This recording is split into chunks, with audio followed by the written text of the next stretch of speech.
અમદાવાદના ગોતા ઓગણજ રોડ ઉપર આવેલા રાજપૂત ભવન ખાતે આજે પુરુષોત્તમ રૂપાલાના રાજકીય ભવિષ્યનો નિર્ણય થશે।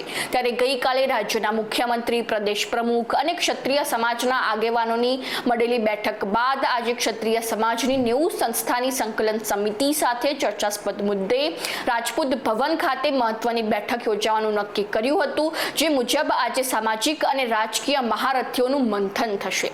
નમસ્કાર, ગુજરાત જો ટીવીની સાથે હું છું મેક્ષુ ઠક્કર। પુરુષોત્તમ રૂપાલાની વિવાદાસ્પદ ટિપ્પણીએ સમગ્ર ક્ષત્રિય સમાજને આંદોલિત કરી દીધો છે।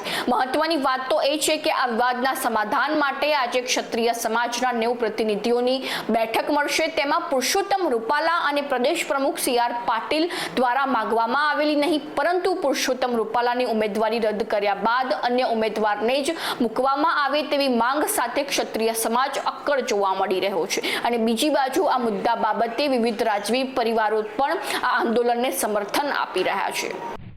હાલના સમયમાં પુરુષોત્તમ રૂપાલાની સામે રાજપીપળા સ્ટેટના મહારાણીએ આક્રોશભેર નિવેદન આપ્યું છે। મહારાણી લુક્ષ્મણી દેવીએ જણાવ્યું હતું કે રાજપૂતોમાં માફી ન હોય, જે ભૂલ કરે તેમનું માથું જ કાપી દેવામાં આવે છે। તેમણે વધુમાં જણાવ્યું હતું કે નરેન્દ્ર મોદીએ પુરુષોત્તમ રૂપાલાને ટિકિટ આપીને બહુ મોટી ભૂલ કરી દીધી છે, કારણ કે રૂપાલાની વિચારધારા જ ખોટી છે અને તે વિચારધારા તેમણે બદલવી જ પડશે।